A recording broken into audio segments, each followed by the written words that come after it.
tourist resort in the Dominican Republic. Now to the so-called sneaker wave dangers in Northern California. Tonight, a fisherwoman is...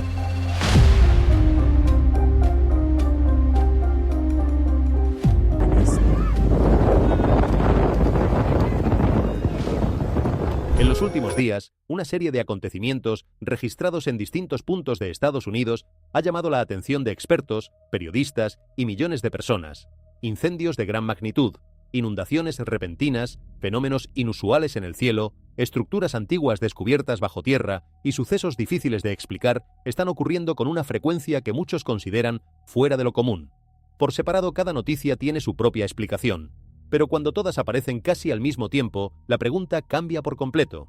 Cada vez más personas se preguntan si se trata únicamente de una coincidencia o si estamos presenciando un periodo de advertencias que la Biblia describió hace casi 2000 años. Jesús habló de una generación que vería señales en la tierra, angustia entre las naciones y acontecimientos que harían que muchos se preguntaran ¿qué está por venir? En este estudio reuniremos algunos de los hechos más impactantes que han ocurrido recientemente en Estados Unidos y los compararemos con las palabras de Jesús y las profecías bíblicas. No para generar miedo, sino para entender si estos acontecimientos podrían tener un significado mucho más profundo de lo que muestran los titulares. Quédate hasta el final, porque la conexión entre estas noticias y las palabras de Jesús podría sorprenderte. La primera señal llegó envuelta en llamas, no en un campo de batalla, no en una ciudad abandonada. Llegó exactamente donde la gente va a sentirse a salvo. Un complejo turístico lleno de vida, de risas, de familias que habían ahorrado meses enteros para tomarse unos días de descanso. Y de repente, en cuestión de minutos, todo ese descanso se convirtió en evacuación. Las maletas quedaron atrás, las vacaciones quedaron atrás. Lo único que importó fue salir. El fuego no le preguntó a nadie si estaba listo. El fuego simplemente llegó. Pero si eso ya era suficiente para detener a cualquier persona y hacerla pensar, lo que vino después golpeó de manera diferente. Porque en Brooklyn, en el corazón de una ciudad que nunca duerme, el fuego tocó algo que tenía 173 años de historia. La iglesia reformada South Bushwick no era solo un edificio, era una memoria colectiva. Era el lugar donde generaciones enteras habían llegado a buscar consuelo, a orar, a celebrar, a despedirse de sus muertos. Y en un tiempo sorprendentemente corto, las llamas la alcanzaron también a ella. Los expertos hablarán de materiales viejos, de fallas eléctricas, de condiciones climáticas que facilitan la propagación del fuego. Y esas explicaciones importan. Son parte de la realidad física de lo que ocurre. Pero para millones de personas que observan estos eventos desde una perspectiva de fe, la pregunta no es cómo se originó el fuego. La pregunta es qué revela su llegada a esos lugares específicos. Porque la Biblia usa el fuego repetidamente como una imagen de prueba, de purificación y de despertar. Primera de Corintios 3:13 dice que la obra de cada persona será probada con fuego, para que quede al descubierto su verdadera naturaleza. No dice que el fuego destruirá todo. Dice que revelará lo que realmente puede mantenerse en pie. El mensaje no es que entres en pánico. El mensaje es que despiertes, que cuides lo que realmente importa. Que no construyas tu vida sobre cosas que pueden ser consumidas en minutos. Que la fe que profesas sea del tipo que ninguna llama puede tocar. Pero justo cuando el fuego comenzaba a apagarse en el pensamiento colectivo, el agua tomó el relevo. Y lo hizo de la manera más silenciosa y más aterradora posible. En la costa norte de California, el océano puede lucir absolutamente tranquilo. El cielo despejado, la brisa suave, la arena dorada. Una postal. La clase de imagen que la gente guarda en su teléfono para mostrarle a sus amigos y decirles, ahí estuve. Pero el Océano Pacífico guarda un secreto que los locales conocen bien y que los turistas aprenden de la manera más dura. Las olas traicioneras no anuncian su llegada. No vienen precedidas de truenos ni de marejadas visibles desde lejos. Simplemente aparecen. Y cuando aparecen, ya es demasiado tarde para reaccionar. Antes de comenzar, suscríbete al canal, deja tu me gusta y activa la campana. Ahora acompáñanos hasta el final de este estudio. Una mujer fue arrastrada hacia el mar en un instante. Cuando pudo describir lo que sintió, dijo que fue como meterse dentro de una lavadora en movimiento. El océano la giró, la golpeó y la sometió como si su fuerza, su experiencia y su voluntad no tuvieran ningún valor. Porque frente al poder del mar, la fuerza humana es exactamente eso, un detalle irrelevante. Las autoridades repiten el mismo aviso una y otra vez. Nunca le des la espalda al océano, nunca. Porque el peligro puede llegar silenciosamente y en segundos, y para cuando lo sientas, ya habrá tomado lo que vino a buscar. Los científicos explican estos fenómenos a través de la energía oceánica acumulada. de tormentas lejanas que generan ondas que viajan durante días hasta alcanzar la costa de manera inesperada. Todo eso es cierto, todo eso tiene sentido. Pero para quienes leen las Escrituras con atención, Lucas 21:25 resuena con una claridad que ninguna explicación oceanográfica puede silenciar. Jesús habló de un tiempo en que el mar y las olas rugirían, no como metáfora vacía, como señal. Y la señal no es para que tengas miedo, es para que estés preparado, para que respetes lo que no puedes controlar, para que protejas a tu familia, para que examines tu corazón antes de que algo externo lo sacuda por la fuerza. Pero el fuego y el agua eran solo el comienzo, porque lo que vino desde las profundidades de las montañas Apalaches llevó todo a un nivel completamente diferente. Imagina un grupo de topógrafos trabajando en una zona remota después de lluvias intensas que habían desencadenado un deslizamiento de tierra. Nada fuera de lo ordinario en apariencia, hasta que el suelo cedió lo suficiente como para revelar una abertura, una cavidad en la roca que llevaba a una cámara subterránea sellada. Y dentro de esa cámara, lo que encontraron los dejó sin palabras. Herramientas metálicas de una antigüedad imposible de determinar con certeza. Objetos que parecían armas, aunque algunos de ellos lucían más como instrumentos ceremoniales que como elementos de combate. Cajas completamente oxidadas por el paso de los años, pero que aún conservaban en su superficie símbolos que nadie podía identificar con facilidad. El tipo de descubrimiento que debería estar en los titulares de todos los medios del mundo, pero que en cambio se filtra lentamente, entre rumores y preguntas sin respuesta. Y luego estaba el informe más perturbador de todos, la supuesta presencia de un esqueleto humano de dimensiones anormalmente grandes. Sin evidencia concluyente, sin análisis forenses publicados, sin confirmación oficial. Pero la imagen sola fue suficiente para que miles de personas con Biblia en mano buscaran Génesis 6:4, donde las Escrituras mencionan a los Nefilim, los gigantes de los tiempos antiguos. Las criaturas que existían antes del diluvio, en una era de violencia y corrupción que el texto bíblico describe con una gravedad que todavía hoy produce escalofríos. No se trata de hacer conclusiones irresponsables. No se trata de construir teorías salvajes sobre lo que pudo haber vivido en esas montañas hace siglos. Se trata de algo mucho más sencillo y mucho más inquietante al mismo tiempo. Lucas 12:2 dice que no hay nada oculto que no vaya a ser revelado. Lo que está enterrado bajo la tierra puede salir a la luz. Y lo que está enterrado dentro del corazón humano también. La cámara en las Apalaches no es solo un misterio arqueológico.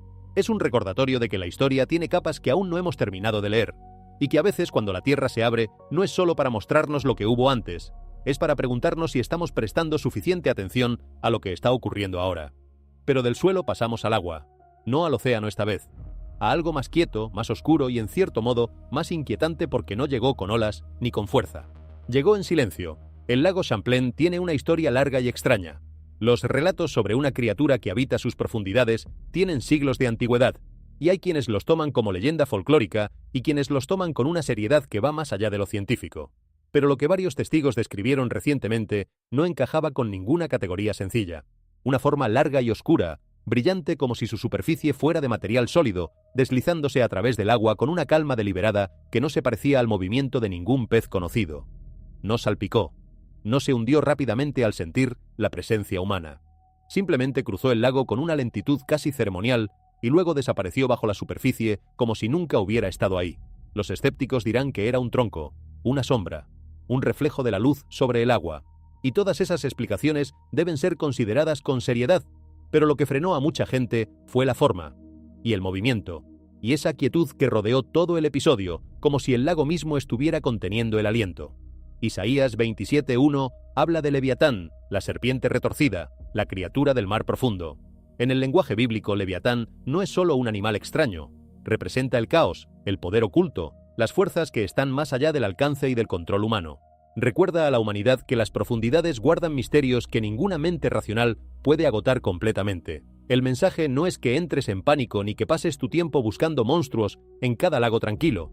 El mensaje es que te mantengas humilde, que recuerdes que incluso la superficie más serena puede estar escondiendo movimiento por debajo, y que de la misma manera una vida puede aparecer perfectamente tranquila por fuera, mientras por dentro algo oscuro se está desplazando sin que nadie lo vea.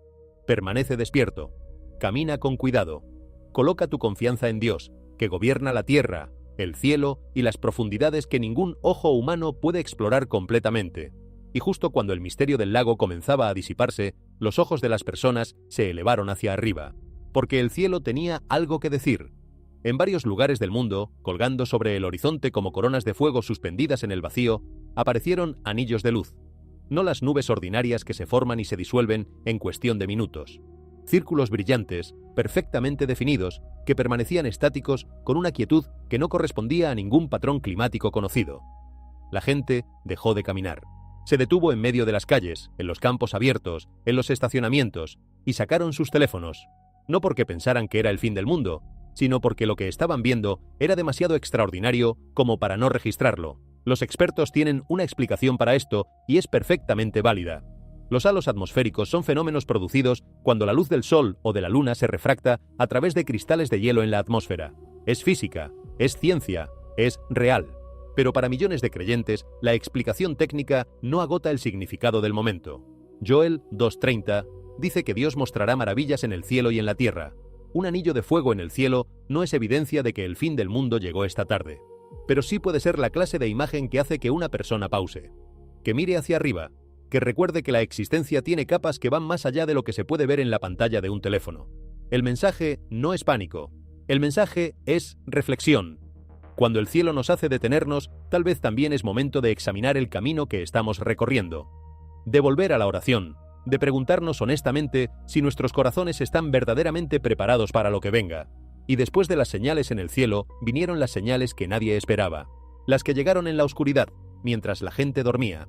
En lugares diferentes, sin ninguna conexión entre sí, personas de distintas edades, culturas y trasfondos religiosos comenzaron a reportar sueños con una consistencia que resultaba imposible de ignorar. Algunos vieron inundaciones cubriendo ciudades enteras, otros vieron fuego en el horizonte. Había quienes describían figuras de luz brillante, voces que los llamaban a despertar, cielos que cambiaban de maneras que no tenían lenguaje para describir. Los sueños no siempre eran dramáticos, a veces eran quietos, casi íntimos, pero invariablemente dejaban a las personas con una sensación de urgencia que no podían sacudir cuando abrían los ojos por la mañana. Si solo una persona tuviera este tipo de sueño, sería fácil explicarlo como una reacción al estrés, a las noticias perturbadoras, a la ansiedad acumulada de vivir en un mundo que parece acelerarse sin parar. Pero cuando personas en continentes diferentes, sin ningún contacto entre sí, describen imágenes que se superponen con una precisión desconcertante, la pregunta se vuelve mucho más difícil de despachar con una explicación psicológica simple. Joel 2:28 dice que los hijos e hijas profetizarán, que los ancianos soñarán sueños y los jóvenes tendrán visiones. Para muchos creyentes, esos sueños no son entretenimiento nocturno del cerebro procesando información. Son llamadas. Son el intento de algo infinitamente más grande que nosotros de comunicarse con corazones que durante el día están demasiado ocupados, demasiado distraídos, demasiado ruidosos para escuchar. El mensaje no es que creas ciegamente en cada sueño que tengas. Las escrituras son claras al respecto. Prueba todo. Examina todo con la palabra. No toda imagen de la noche viene del mismo lugar. Pero tampoco descartes demasiado rápido lo que te llega en las horas más silenciosas. A veces Dios habla cuando finalmente dejamos de hablar nosotros. Y mientras algunos procesaban sus sueños, la sociedad misma comenzó a mostrar sus propias fracturas. A lo largo y ancho de América, las comunidades están siendo tensadas por una combinación de factores que van mucho más allá de los desastres naturales. Protestas que dividen vecindarios. Familias fracturadas por debates políticos que antes habrían sido conversaciones entre personas que se respetaban mutuamente. El crimen aumentando en lugares donde la gente se había sentido segura durante décadas. El miedo no llega ya desde afuera, desde los huracanes o los terremotos. El miedo crece desde adentro, desde el corazón humano mismo, y esa es la crisis más profunda de todas, no el desorden en las calles, el desorden en el alma. Cuando la maldad se normaliza, cuando la verdad se vuelve negociable, cuando la compasión es reemplazada sistemáticamente por la ira, una sociedad no pierde solamente la paz, pierde su fundamento. Y sin fundamento, todo lo que se construya encima es solo una cuestión de tiempo antes de que comience a derrumbarse. Segunda de Timoteo 3 habla de esto con una franqueza que resulta casi incómoda de leer en el contexto actual.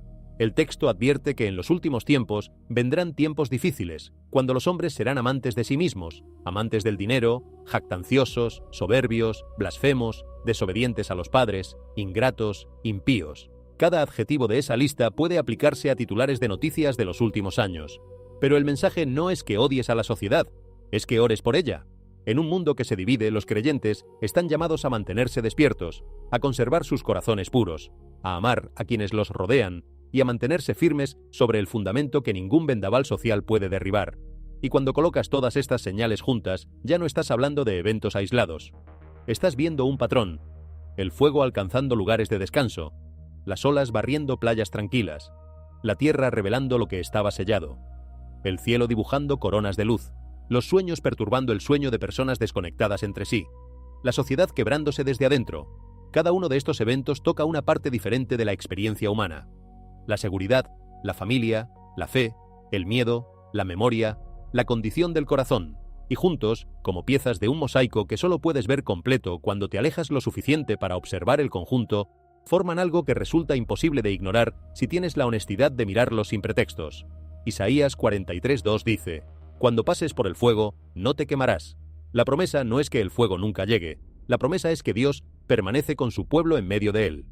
El Salmo 93:4 dice que el Señor en las alturas es más poderoso que el estruendo de las grandes aguas. El mar puede ser aterrador, pero no es más grande que Dios. Ageo 2:6 dice que Dios sacudirá los cielos, la tierra, el mar y la tierra seca. Y a veces esa sacudida revela lo que estaba oculto. El Salmo 121 dice: «Levantaré mis ojos a los montes, ¿de dónde vendrá mi socorro? Mi socorro viene del Señor». Mirar hacia arriba no debería producir pánico, debería producir oración. Y Marcos 13:33 dice simplemente esto: «Mirad, velad y orad». No hay un mensaje más claro que ese. No entres en pánico. No fijes fechas. No hagas afirmaciones irresponsables sobre lo que cada señal significa con exactitud. Pero tampoco vivas dormido. Protege a tu familia. Respeta la creación. Prueba cada señal con las Escrituras. Ora con sinceridad. Ama a tu prójimo. Y construye tu vida sobre Dios. Porque solo la fe enraizada en Él puede mantenerse estable cuando todo lo demás se siente inestable. Ahora bien, la reacción más sabia ante estos eventos no es hundirse en el miedo. Es recordar lo que las Escrituras han demostrado una y otra vez a través de la historia: que Dios fortalece a su pueblo precisamente en las temporadas de mayor incertidumbre. La Biblia no oculta el sufrimiento, no lo disfraza con palabras bonitas, pero tampoco deja a los creyentes atrapados dentro de él sin salida. Piensa en Ruth y Noemí. Su historia comenzó con pérdida, con duelo, con un futuro que no prometía absolutamente nada reconfortante. Noemí se sentía vacía. Ruth tenía todos los argumentos del mundo para volver al camino más seguro, al más predecible, al que implicaba menos riesgo. Y sin embargo, eligió la lealtad. Dijo: «Tu pueblo será mi pueblo y tu Dios será mi Dios». Ruth 1:16. Esa decisión no resolvió todos los problemas de golpe, pero abrió la puerta a la restauración. Y la lección es tan sencilla como profunda. Cuando la vida se siente inestable, la fidelidad en las decisiones pequeñas todavía importa. Una palabra amable, un corazón leal, un paso firme en la dirección correcta, pueden convertirse en el comienzo de una renovación que todavía no puedes ver en el horizonte. Piensa en José, traicionado por sus hermanos, malinterpretado por quienes debían haberlo apoyado, olvidado por quienes habían prometido recordarlo, y sin embargo no permitió que la amargura se convirtiera en su identidad. Años después, cuando se encontró en posición de poder frente a las mismas personas que lo habían lastimado, eligió la misericordia. Génesis 50:20 dice: «Ustedes pensaron hacerme mal, pero Dios lo encaminó a bien». La vida de José enseña que las temporadas dolorosas no tienen que destruir el propósito. Lo que parece un retraso puede seguir siendo preparación. Lo que se siente injusto puede seguir siendo el lugar donde Dios forma sabiduría, paciencia y compasión. La historia de Esther envía otro mensaje para los tiempos de turbulencia. Ella vivió en un momento donde el silencio habría sido infinitamente más cómodo que el coraje. Pero Mardoqueo le recordó que tal vez había llegado al reino para un momento como aquel. Esther 4:14. Y Esther no actuó de manera impulsiva. Oró, se preparó, y luego dio un paso hacia adelante. Su historia recuerda que el miedo no se vence con ruido, se vence con acción fiel. Cuando las comunidades están confundidas, Dios llama a personas ordinarias a decir la verdad, a proteger a los vulnerables y a elegir el coraje por encima de la comodidad. Nehemías también ofrece esperanza para quienes viven tiempos difíciles. Cuando escuchó que los muros de Jerusalén estaban derruidos, su primera respuesta fue la oración. Pero la oración no lo mantuvo pasivo. Organizó trabajadores, animó a las familias, reconstruyó lo que había caído. Y Nehemías 8:10 dice: «El gozo del Señor es vuestra fortaleza». Esta es una verdad especialmente importante para quienes observan las noticias difíciles de hoy. El gozo no es negación. El gozo es la fortaleza que viene de Dios y que permite a las personas seguir construyendo, seguir sirviendo y seguir creyendo incluso cuando los muros a su alrededor parecen dañados más allá de la reparación. En el Nuevo Testamento, Pablo y Silas muestran otro tipo de fortaleza. Estaban en prisión. Sus circunstancias no podían ser más limitadas. Y sin embargo, a medianoche oraron y cantaron alabanzas a Dios. Hechos 16:25. Su situación era cerrada, pero su adoración no lo era. Esta historia es un aliento directo para cualquiera que se sienta atrapado por la ansiedad, por las malas noticias, por la incertidumbre que parece acumularse sin descanso. Tal vez no puedas controlar cada situación, pero sí puedes elegir la oración, la gratitud y la alabanza. Y a veces la esperanza comienza exactamente ahí, cuando el corazón empieza a cantar antes de que la puerta se abra. Jesús también enseñó la esperanza a través de la parábola del buen samaritano. En Lucas 10, un hombre herido yacía en el camino mientras quienes debían haberlo ayudado pasaban de largo. Y fue un extranjero, alguien que la sociedad de la época consideraba de segunda categoría, quien se detuvo, se ocupó de él y pagó por su recuperación. Jesús cerró la historia con 3 palabras: ve y haz lo mismo. Lucas 10:37. Este es uno de los mensajes más prácticos y más urgentes para cualquier generación. Cuando la gente tiene miedo, los creyentes no deberían solo debatir las señales, deberían convertirse ellos mismos en señales de misericordia. Ayuda a quien está cansado, alimenta a quien tiene hambre, consuela a quien está aterrorizado, visita a tus vecinos, deja que la compasión sea visible. Otra historia alentadora es la de la multiplicación de los panes y los peces. Un niño tenía 5 panes de cebada y 2 peces pequeños. Juan 6:9. Lo suficiente para alimentarse él solo, pero completamente insuficiente para la multitud. Y sin embargo, Jesús usó lo que fue ofrecido. La lección es contundente. No menosprecies los recursos pequeños, una oración pequeña, una donación pequeña, un acto de servicio pequeño, un momento pequeño de perdón. Pueden multiplicarse en las manos de Dios de maneras que ningún cálculo humano podría anticipar. La esperanza casi siempre comienza con lo que alguien está dispuesto a entregar, aunque parezca absurdamente poco frente al tamaño del problema. Estas historias demuestran que la fe no es pánico, ni predicción, ni miedo. La fe es confianza que produce acción. Protege a la familia sin ser controlada por el terror. Escucha las advertencias sin propagar histeria. Estudia las Escrituras sin retorcerlas en afirmaciones sensacionalistas. Mira el mundo con honestidad y también recuerda que Dios nunca ha abandonado a su pueblo, ni una sola vez en toda la historia registrada. El apóstol Pablo escribió en Romanos 12:12: regocijándoos en la esperanza, sufridos en la tribulación, constantes en la oración. Esa es la respuesta equilibrada para hoy. Regocíjate porque Dios sigue siendo bueno. Ten paciencia porque las temporadas difíciles no duran para siempre. Sigue orando porque la oración mantiene el corazón conectado al cielo. Pedro también animó a los creyentes a servirse mutuamente con los dones que habían recibido. Primera de Pedro 4:10. Esto significa que cada persona tiene un papel que jugar. Algunos pueden animar, otros pueden enseñar, otros pueden dar, otros pueden organizar la ayuda. Algunos pueden simplemente escuchar. En tiempos inciertos, la comunidad de fe se fortalece cuando cada persona usa lo que Dios ha puesto en sus manos, por pequeño que parezca. Recuerda también a María Magdalena frente a la tumba vacía. Llegó cargando dolor, convencida de que la historia había terminado de la peor manera posible. Y entonces Jesús la llamó por su nombre: María. Juan 20:16. Y su dolor se convirtió en testimonio.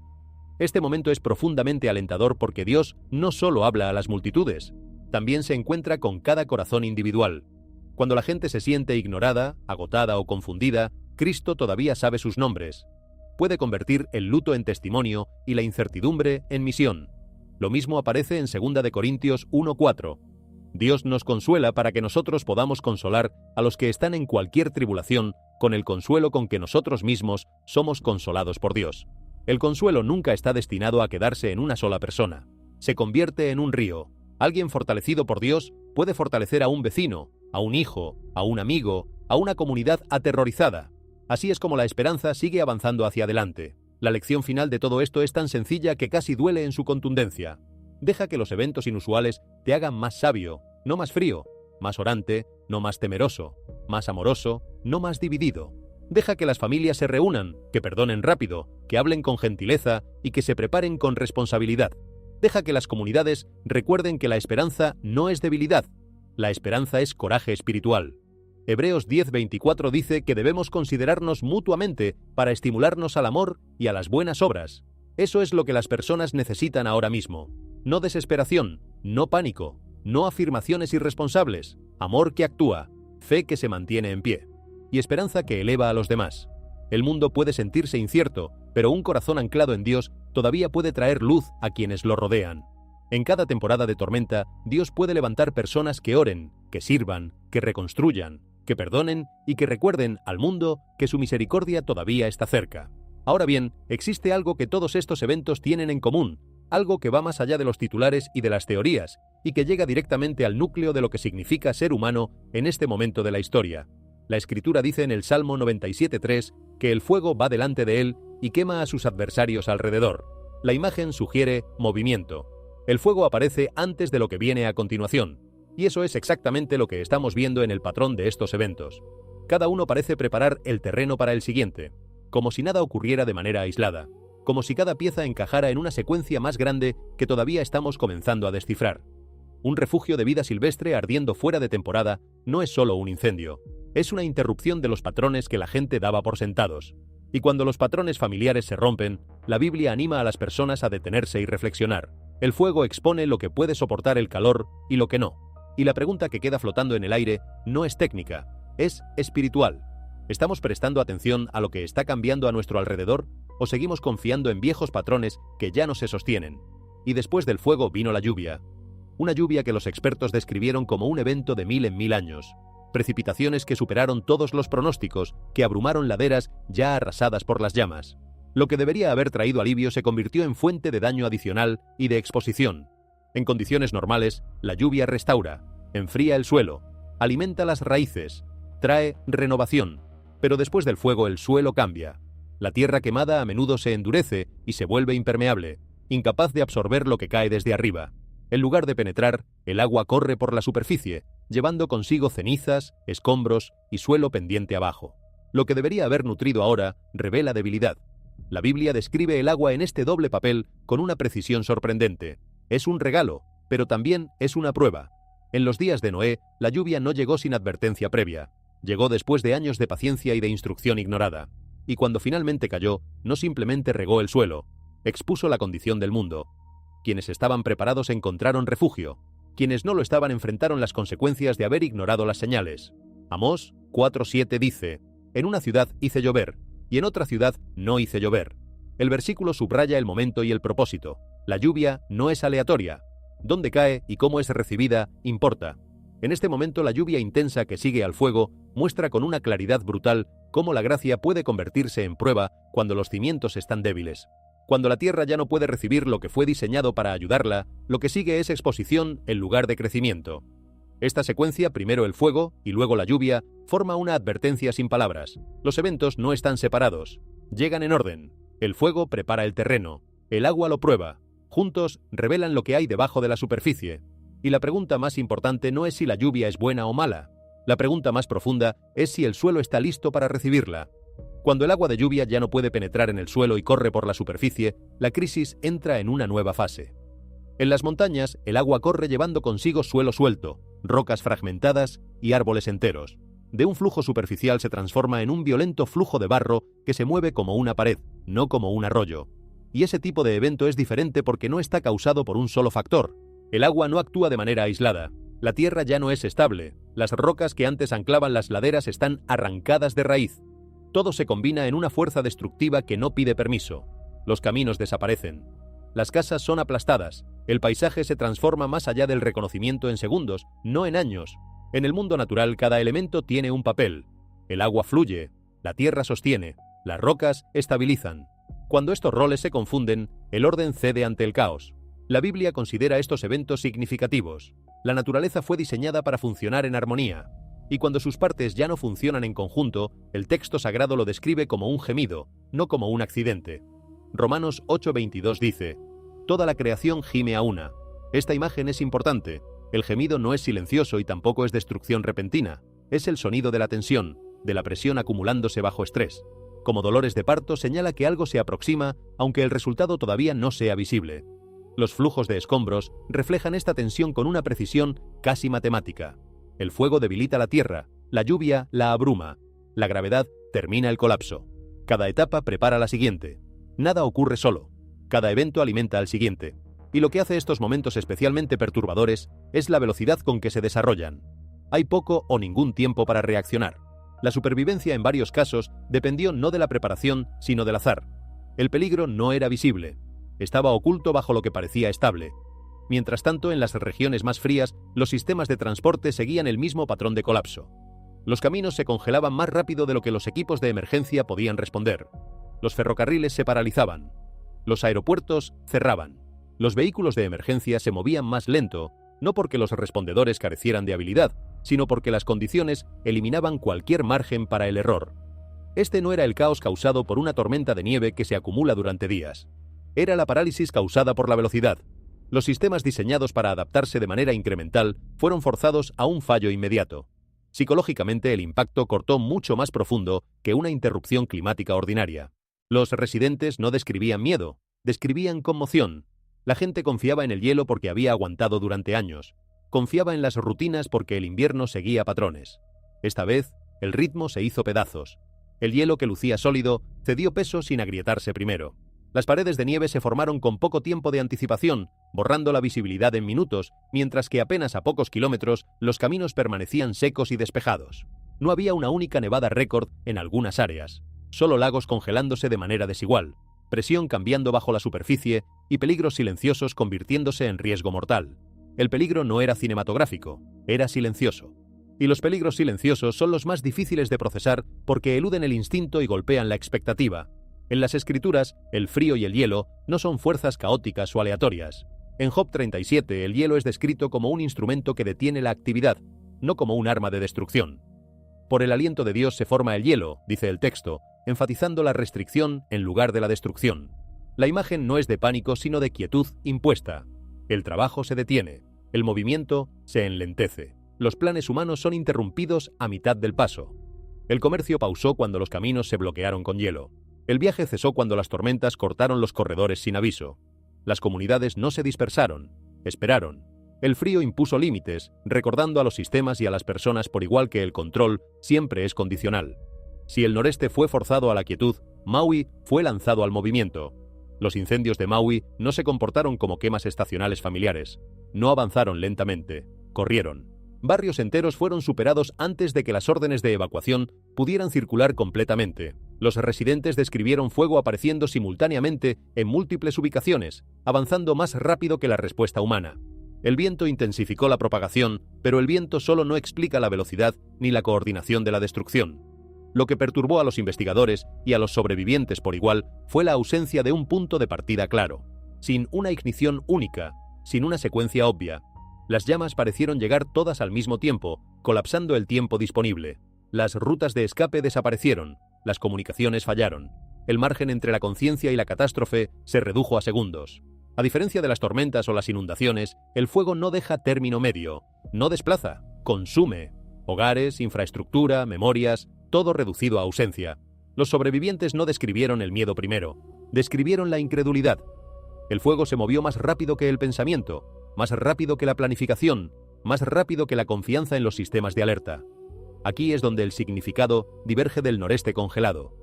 El hielo detuvo la actividad, el fuego la borró. Juntos forman una progresión. Primero el movimiento se detiene, luego lo que queda es tomado. Elementos diferentes, velocidades diferentes, un mensaje desplegándose en etapas. Y en el libro de Joel, el fuego no está enmarcado meramente como destrucción, se presenta como exposición y purificación. Un agente que elimina lo que no puede soportar. En Oregón, los residentes se enfrentaron a una visión para la que pocos estaban preparados.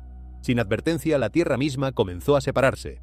Grietas profundas y rectas aparecieron a través de áreas que no habían mostrado signos previos de inestabilidad. Caminos, senderos y terreno abierto por el que la gente había caminado durante años fueron repentinamente cortados por grietas silenciosas que se extendían más lejos con cada hora que pasaba. Lo que más perturbó a los funcionarios fue lo que no ocurrió. No se registraron terremotos antes ni durante el evento. Ningún temblor, ninguna réplica. Los instrumentos sísmicos no detectaron nada que normalmente explicaría tal movimiento. La tierra no se rompió violentamente ni colapsó hacia adentro. En cambio, parecía abrirse con calma, como si fuera jalada desde dentro. Un examen más cercano reveló otro detalle perturbador. Los bordes de las grietas eran suaves y uniformes, careciendo del escombro irregular típico de los deslizamientos de tierra o la erosión superficial. Esto no era suelo desmoronándose bajo la presión desde arriba. Parecía que la tensión había estado acumulándose bajo la superficie durante mucho tiempo, alcanzando finalmente un punto en que la separación se volvió inevitable. Para quienes vivían cerca, la experiencia fue profundamente inquietante. Un día la Tierra se sintió sólida y confiable. Al siguiente ya no lo era. No hubo sonido para advertirles, ninguna señal visible antes de tiempo, solo un recordatorio repentino de que la estabilidad puede desaparecer silenciosamente. En la Biblia, la apertura de la Tierra rara vez se describe como destrucción aleatoria. A menudo se presenta como un momento de exposición, cuando lo que ha estado oculto, enterrado o ignorado es llevado a la luz. La Tierra no se abre para crear caos. Se abre para revelar que algo debajo de ella ya se estaba moviendo mucho antes de que alguien lo notara. Este evento fuerza una pregunta difícil. Si la Tierra misma puede separarse sin ruido ni advertencia, ¿qué más podría estar cambiando bajo la superficie de la vida cotidiana? ¿Qué otras presiones se están acumulando silenciosamente, invisibles, hasta que ya no puedan contenerse? En las tranquilas planicies del medio oeste norteamericano, la luz diurna se tornó de un color sobrenatural. Sin advertencia alguna, un haz de luz azul puro ascendió desde el horizonte, recto e imperturbable, como un hilo del cielo descendiendo hacia la tierra. Se movió sin sonido ni tormenta, escalando alto hasta perforar el delgado velo blanco de las nubes por encima. Luego, como si el cielo mismo estuviera respirando, el haz se expandió en un círculo de fuego naranja, suficientemente brillante como para eclipsar el sol del mediodía. El fenómeno duró menos de 2 minutos. Sin embargo, el momento se sintió interminable, una llama silenciosa suspendida en plena luz del día. En toda la llanura el mundo pareció contener el aliento. El aire tembló levemente. Las nubes permanecieron quietas y una extraña calma se asentó sobre los campos. Los instrumentos no registraron truenos, ni vibración sísmica, ni rastro de ninguna perturbación conocida. El cielo permaneció despejado, su serenidad contradicha por el poder que acababa de desplegarse dentro de él. No era un relámpago, ni una aurora boreal, ni un reflejo artificial. Era luz sin origen, apareciendo como si hubiera sido convocada para un propósito más allá de toda medida. Los científicos ofrecieron teorías después. Una descarga ionosférica, quizás, o una colisión de corrientes magnéticas a gran altitud. Sin embargo, sus explicaciones se desvanecieron ante la ausencia de evidencia. No hubo llamaradas solares, ni picos de calor, ni anomalía atmosférica detectada antes o después del evento. Lo que fue visto no podía ser trazado en ningún gráfico, y lo que fue sentido no podía ser cuantificado. La conclusión fue el silencio, un silencio lo suficientemente pesado como para hablar por sí mismo. En la quietud que siguió, muchos se volvieron hacia las palabras de la Escritura. Éxodo 13:21 declara: «El Señor iba delante de ellos de día en una columna de nube y de noche en una columna de fuego». Ese mismo símbolo pareció haber regresado, no como guía a través de arenas del desierto, sino como recordatorio a una nación a la deriva. La luz azul reflejaba el color de la misericordia. El anillo naranja ardía como verdad y juicio, el límite entre la gracia ofrecida y la gracia retirada.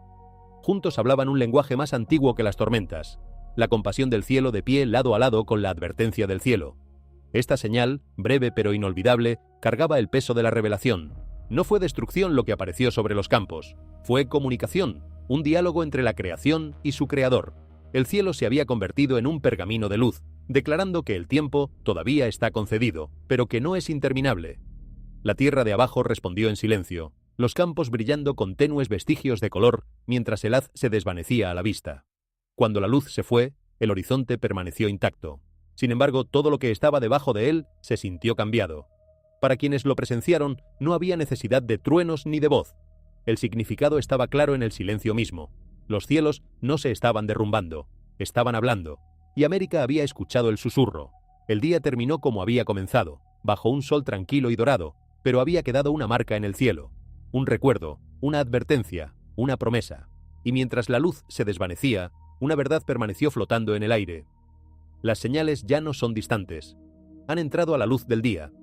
Alto sobre las cordilleras desérticas de Utah, donde las montañas tocan el aire delgado y el silencio viaja más lejos que el sonido, algo extraordinario apareció. En las primeras horas de la tarde, viajeros cruzando los caminos del cañón vieron una forma metálica suspendida dentro de las nubes. Tenía la silueta de un hombre, erguido, simétrico, brillando con el color del acero bruñido. La luz del sol se movía sobre su superficie, pero no se desplazaba ni se desvanecía. El aire a su alrededor centelleaba levemente, y luego, después de varios minutos de quietud, la figura se desvaneció en la neblina sin descender ni dispersarse, dejando atrás solo cielo tranquilo. Las autoridades de aviación confirmaron que no había aeronaves en la región. El radar meteorológico informó condiciones claras, sin firma de metal, sin anomalía de temperatura. Incluso los instrumentos permanecieron en blanco, como si los propios cielos hubieran retenido el registro del encuentro.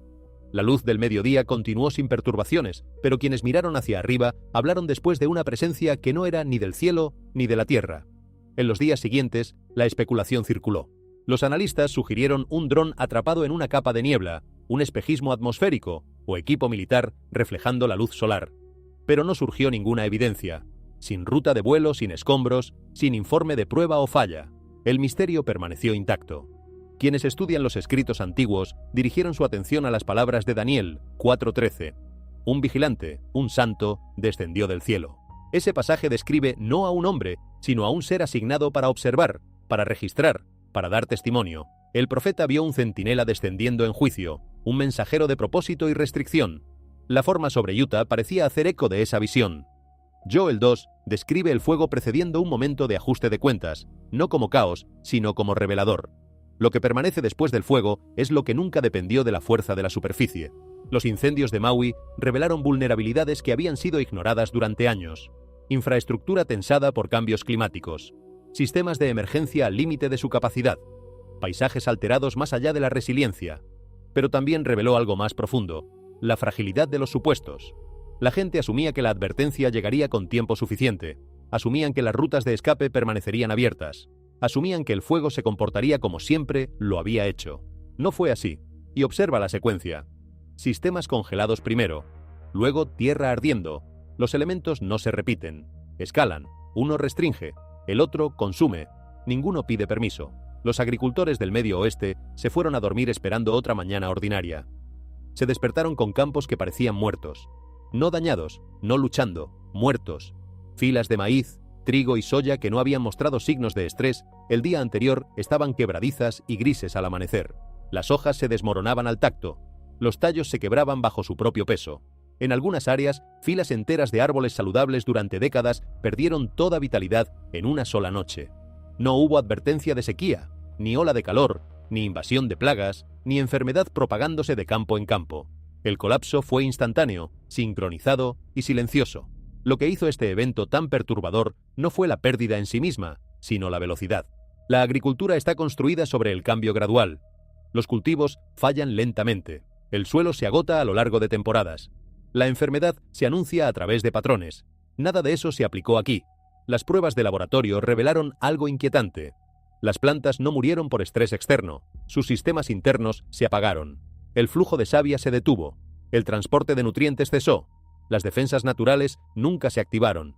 Era como si la vida de la planta hubiera sido cortada en la fuente. Esto no era decadencia, era retirada. En el Medio Oeste la tierra representa continuidad. Las generaciones trabajan el mismo suelo. Las cosechas suben y bajan, pero se confía en que el suelo responda. Esa confianza se fracturó de la noche a la mañana. Los agricultores describían el mismo sentimiento una y otra vez. No pánico, sino confusión. ¿Cómo falla algo tan profundamente enraizado sin advertencia? Las Escrituras usan esta imagen exacta con precisión asombrosa. En Marcos 11, Jesús se acerca a una higuera que parece viva desde lejos. Las hojas están presentes, la estructura está intacta, pero la vida debajo de ella ya se fue. Al día siguiente el árbol está marchito, no desde las hojas hacia abajo, sino desde las raíces hacia arriba. El detalle importa. El colapso comienza donde no puede verse. El evento del Medio Oeste refleja ese mismo patrón. La superficie lucía normal hasta que no lo fue. La falla ocurrió bajo tierra, más allá de la observación humana, mucho antes de que aparecieran señales visibles. Cuando los efectos finalmente llegaron a la superficie, la recuperación ya no era posible. En muchas áreas de California, la tierra no tembló. No hubo explosiones ni advertencias claras, simplemente colapsó. En un breve momento, lo que había sido tierra sólida se desgarró, revelando un vacío profundo y frío. Los caminos desaparecieron como si nunca hubieran existido. Las casas y los autos fueron tragados, dejando espacios vacíos donde antes había seguridad. Sin humo, sin ruido fuerte, solo desaparición. Este silencio conmocionó a muchos más que cualquier desastre ruidoso, porque cuando la tierra se derrumba sin advertencia, la gente se da cuenta de que ya no tiene tiempo para reaccionar. El pánico no surgió de la escala de cada hundimiento individual, sino de la pregunta sin respuesta: ¿dónde pararía? La gente miraba, temiendo que la siguiente parada fuera el camino que recorrían cada día, la casa frente a la que estaban, o el suelo mismo bajo sus pies. El miedo no erupciona sino que se arraiga. tomando forma en la mente como una inquietud implacable. La cosa más aterradora no era solo el colapso que había ocurrido, sino la sensación de que los cimientos familiares ya no eran confiables. Cuando lo que una vez se consideró más estable comienza a desmoronarse desde adentro, todas las nociones de seguridad se sacuden. No porque la gente no hubiera construido con suficiente solidez, sino porque hay factores insidiosos erosionando los cimientos que son invisibles al ojo desnudo. Isaías 24:19 declara: la tierra se quiebra del todo, la tierra se desintegra, la tierra tiembla violentamente. Esto no es solo una imagen de colapso físico, sino una advertencia sobre lo que parece sólido pero está debilitado desde adentro. Antes de que todo colapse por completo, las grietas a menudo aparecen silenciosamente, dispersas y fácilmente pasadas por alto. Y a medida que esas grietas se multiplican, la pregunta ya no es por qué la Tierra está cediendo, sino más bien, ¿en qué hemos puesto nuestra fe? ¿Y es esa base verdaderamente sólida? Mientras otras señales aparecen en la Tierra y en los cielos, otro cambio se está desarrollando lejos de donde la mayoría de la gente está mirando, a lo largo de las aguas congeladas de Alaska. Aquí, los enormes icebergs, vistos durante mucho tiempo como símbolos de estabilidad y permanencia, están comenzando a volcarse sin advertencia, sin tormentas, sin colisiones, sin alertas dramáticas. El océano permanece tranquilo, sin embargo, en cuestión de momentos, un bloque de hielo que pesa millones de toneladas lentamente gira, invirtiéndose completamente. Lo que llama la atención no es solo el movimiento, sino lo que se revela cuando el iceberg se voltea. La parte inferior, oculta en la oscuridad durante décadas, incluso siglos, de repente queda expuesta a la luz por primera vez. Capas oscuras de sedimento, fragmentos de roca, algas antiguas y rastros de vida marina largamente atrapada se vuelven visibles. La escena es tranquila y casi reverente, pero profundamente inquietante, como si algo preservado del pasado fuera forzado al presente. Científicamente el proceso puede explicarse. A medida que el hielo se derrite de manera desigual, el centro de gravedad de un iceberg cambia hasta que el equilibrio ya no puede mantenerse, haciendo inevitable el vuelco. Sin embargo, para quienes lo presencian, la explicación hace poco por aliviar la inquietud. La preocupación más profunda no es cómo gira el hielo, sino con qué frecuencia y por qué ahora tantas capas ocultas están surgiendo repentinamente a la vista. Este cambio ocurre sin destrucción, sin ruido y sin pérdida inmediata. Pero es irreversible.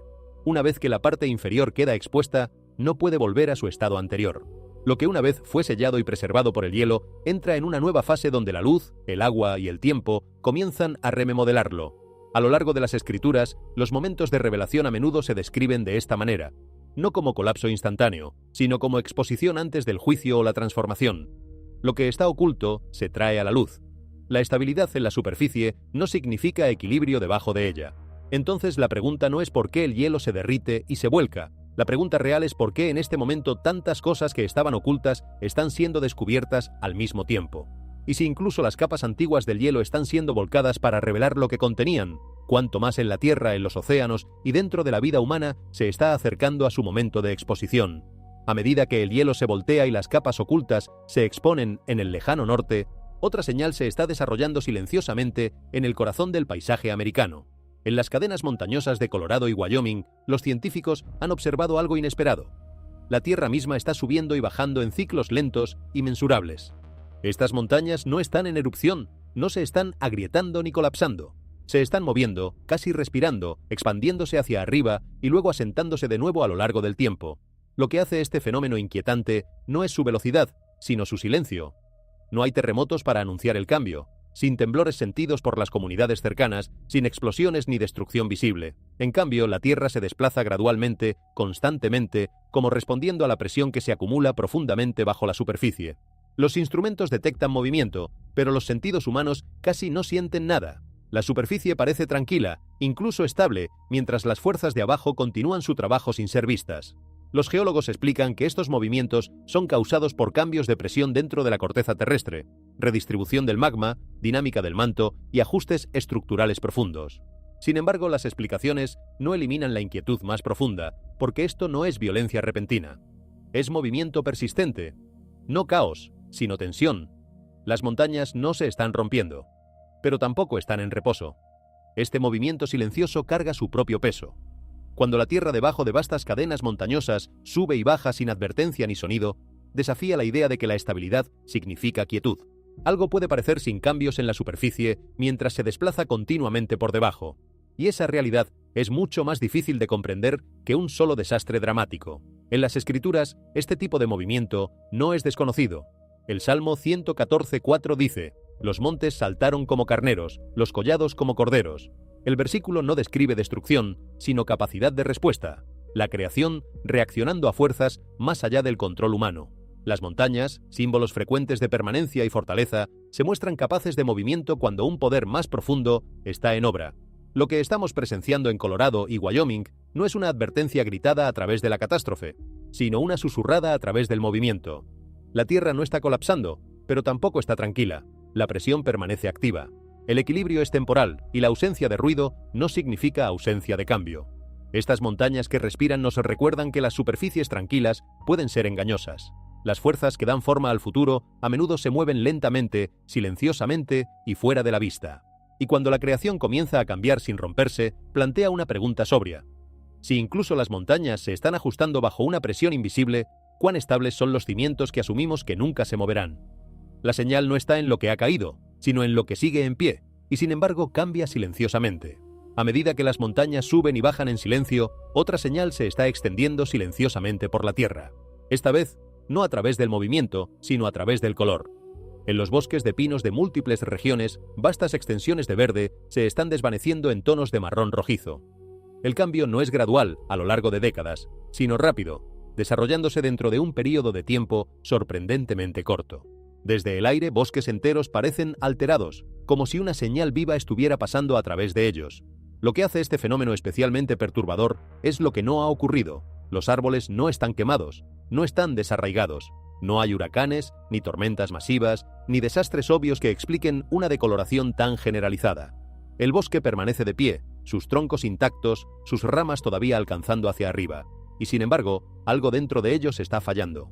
La vida se está drenando silenciosamente, célula por célula, sin ser vista hasta que el cambio se vuelve imposible de ignorar. Los expertos señalan factores como enfermedades, insectos, estrés por sequía o desequilibrio del suelo. Cada explicación puede contener parte de la verdad, pero ninguna explica completamente por qué estos cambios están apareciendo en áreas amplias en aproximadamente el mismo tiempo, o por qué los bosques parecen debilitarse desde adentro hacia afuera en lugar de colapsar visiblemente. No hay un solo momento de destrucción, solo una pérdida lenta de vitalidad que pasa desapercibida hasta que cubre kilómetros. Esto es lo que hace los bosques tan inquietantes de observar. No gritan, no caen, simplemente cambian.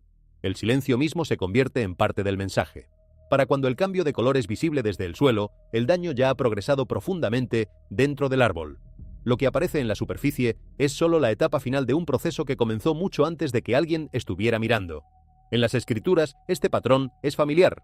Jeremías 12:4 pregunta: ¿hasta cuándo estará de luto la tierra y la hierba de todo el campo se marchitará? El versículo no habla de destrucción repentina, sino de una tierra que silenciosamente pierde fuerza, que llora sin ruido, que se desvanece sin colapsar.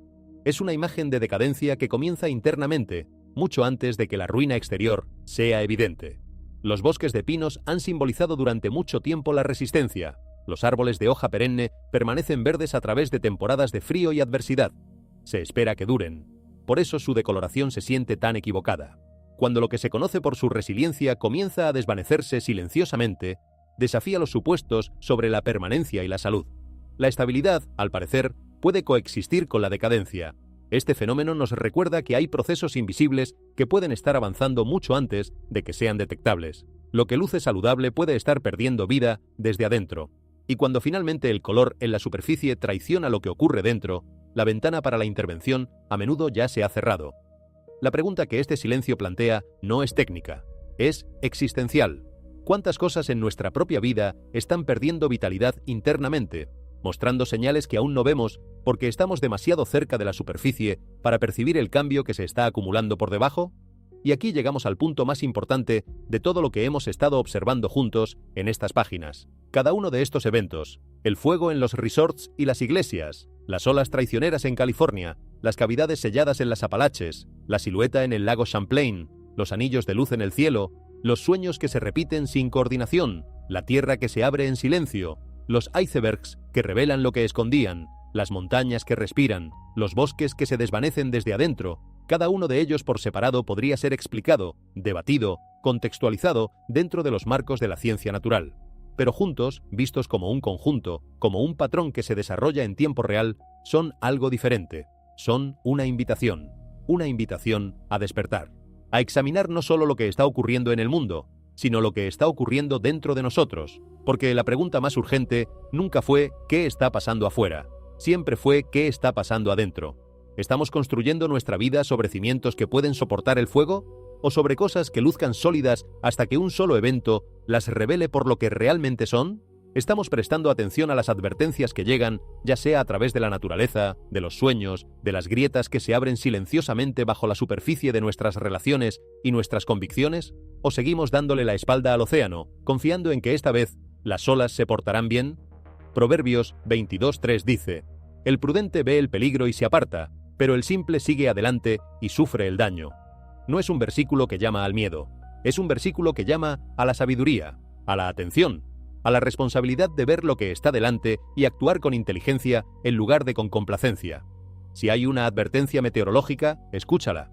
Si un lugar es inseguro, aléjate. Si tu familia necesita protección, actúa responsablemente. La fe no cancela la sabiduría, la fortalece. Estos eventos también enseñan humildad. Los seres humanos pueden construir ciudades fuertes, tecnología avanzada y hermosos lugares de adoración. Pero la humanidad todavía no puede controlar el fuego, el agua, el viento, el tiempo, ni el corazón humano. El Salmo 46:1 dice: «Dios es nuestro refugio y fortaleza, una ayuda muy presente en los momentos de angustia». El consuelo no es que el problema nunca llegue, es que Dios permanece presente cuando el problema llega. Otra lección es el examen espiritual. Muchas personas observan eventos extraños y preguntan ¿qué está pasando en el mundo? Pero la mejor pregunta puede ser ¿qué está pasando dentro de nosotros? ¿Nos estamos volviendo más pacientes, más verídicos, más misericordiosos, más fieles? ¿O nos estamos volviendo descuidados, airados, distraídos y fríos? Lamentaciones 3:40 dice: «Escudriñemos nuestros caminos y probémoslos y volvamos al Señor». La Biblia también advierte contra dejar que la ansiedad gobierne el corazón. Filipenses 4:6 dice: «No se afanen por nada, sino que en todo, mediante oración y súplica con acción de gracias, sean dadas a conocer sus peticiones a Dios». La oración no es una huida de la realidad, es cómo los creyentes enfrentan la realidad con un espíritu firme. Estos eventos también deberían hacer a las personas más compasivas. Cuando las comunidades enfrentan fuego, tormentas, miedo o confusión, la respuesta correcta no es la burla ni la culpa. Gálatas 6:10 dice: «Según tengamos oportunidad, hagamos bien a todos. Si las personas están sufriendo, ayúdalas. Si alguien tiene miedo, consuélalo. Si las familias están sacudidas, ora por ellas y mantente junto a ellas». La lección final es la esperanza. Los eventos inusuales pueden hacer que las personas se detengan a pensar, pero no deberían robarles la paz a quienes confían en Dios. Juan 16:33 dice: «En el mundo tendrán tribulación, pero confíen, yo he vencido al mundo». Entonces el mensaje es simple: permanece despierto, permanece humilde, permanece en oración, permanece amando. No ignores las advertencias, pero tampoco te dejes gobernar por el miedo. Construye tu vida sobre Dios, porque solo la fe enraizada en Él puede mantenerse firme cuando todo lo demás se siente incierto. El mundo puede estar cambiando de maneras que nuestros instrumentos apenas pueden detectar, pero hay algo que no está cambiando. La misericordia de Dios todavía está cerca. Su presencia todavía está disponible. Su invitación todavía está abierta. Y en cada temporada de tormenta, en cada grieta que se abre sin sonido, en cada superficie que se desvanece silenciosamente desde adentro, hay también una oportunidad. La oportunidad de volver, de examinar, de construir diferente, de amar mejor. No esperes a que el fuego llegue a tu puerta para decidir qué es lo que realmente importa. No esperes a que la tierra se abra bajo tus pies para preguntarte sobre qué estás construyendo. Las señales ya están aquí. La pregunta es si estamos dispuestos a verlas, no con miedo, sino con la valentía de quien sabe que detrás de cada advertencia hay una invitación a una vida más fundamentada, más auténtica y más enraizada en lo único que ninguna llama puede consumir. Tens razão, peço desculpas. O texto ainda não atingiu o volume solicitado. Vou continuar agora com mais 20.000 palavras de continuidade, mantendo o mesmo tom, narrativa e linguagem em espanhol. Ita, si crees que lo que hemos visto hasta ahora era todo lo que había que ver, prepárate, porque lo que viene a continuación no llega con ruido ni con espectáculo. Llega de la manera más inesperada posible, desde dentro de las comunidades mismas, desde dentro de las familias, desde dentro de los corazones que pensaban que estaban bien hasta que un evento ordinario los detuvo en seco y les hizo preguntarse cuándo fue la última vez que realmente prestaron atención a lo que importa. Hay un tipo de señal que no aparece en ningún satélite meteorológico. No activa ninguna alarma de emergencia. no genera titulares en los medios de comunicación, pero es posiblemente la más poderosa de todas las que hemos mencionado, porque ocurre en el interior de las personas.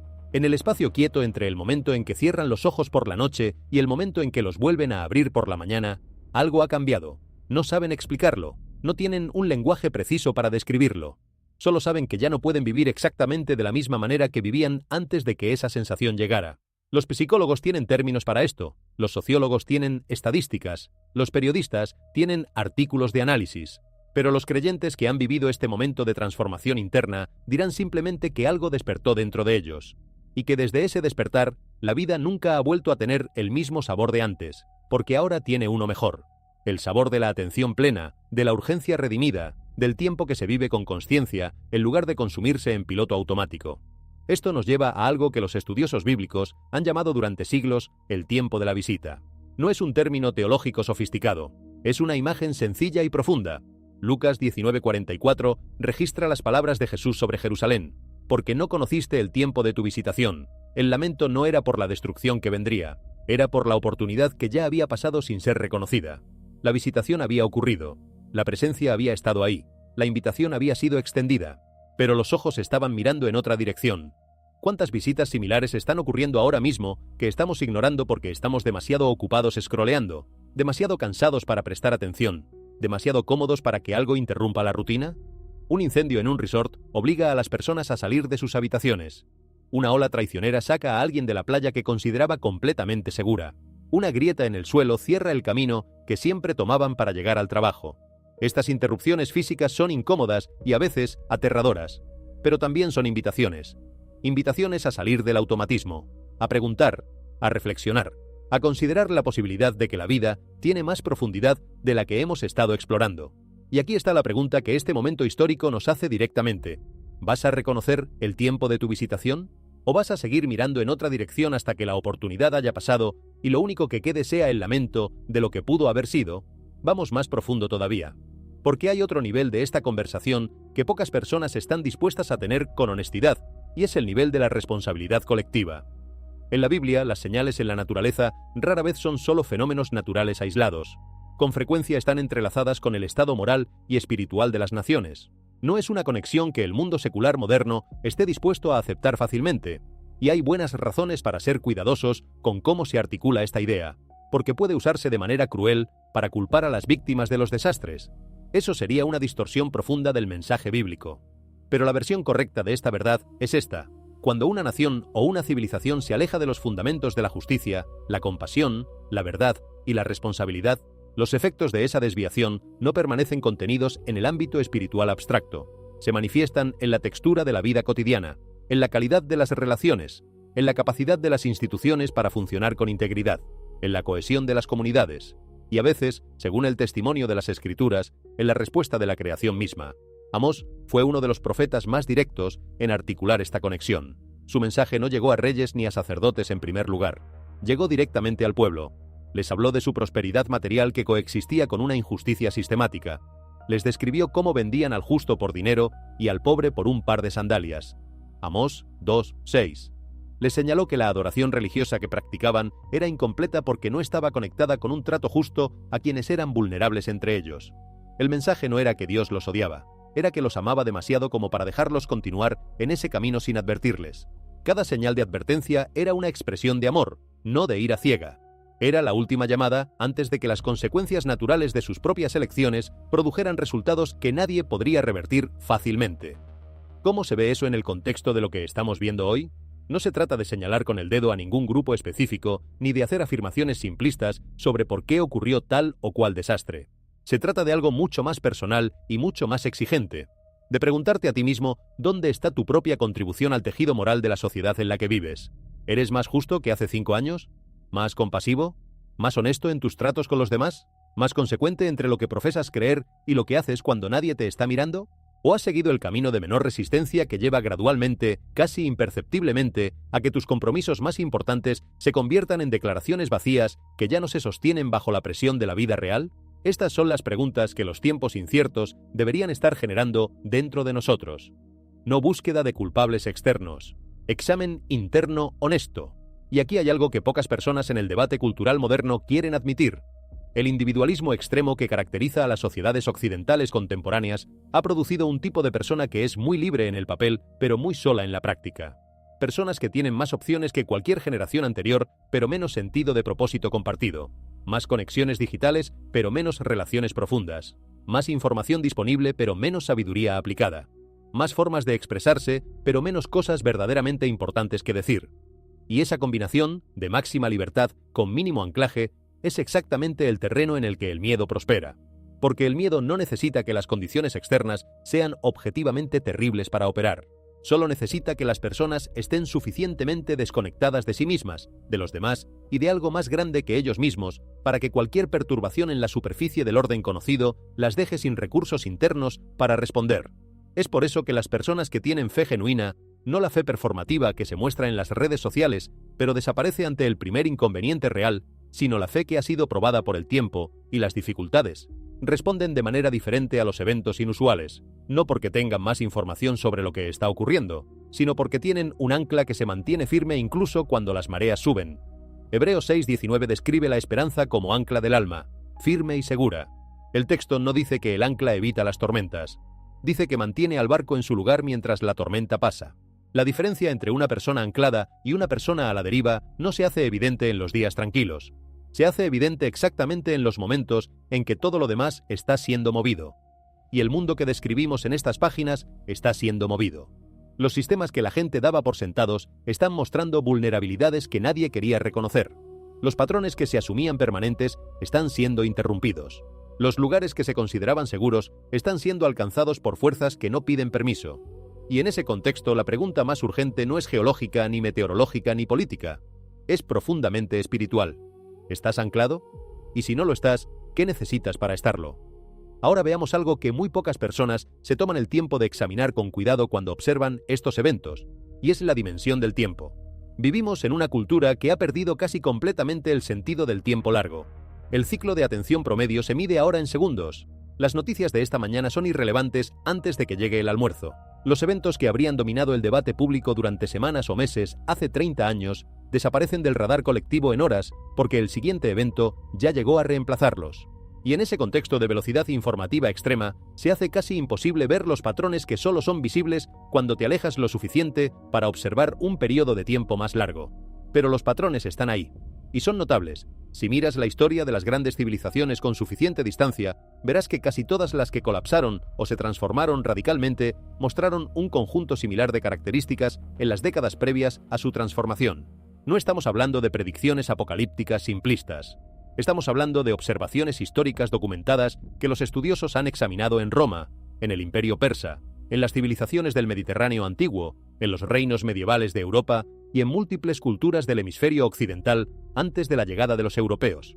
El patrón típico incluye un periodo de prosperidad que genera complacencia, seguido de una gradual erosión de los valores fundacionales que hicieron posible esa prosperidad, seguido de una polarización creciente que hace cada vez más difícil la resolución de problemas comunes, seguido de una pérdida de confianza en las instituciones, seguido de una sensación generalizada de que algo fundamental está cambiando aunque nadie pueda articular exactamente qué, ni exactamente por qué.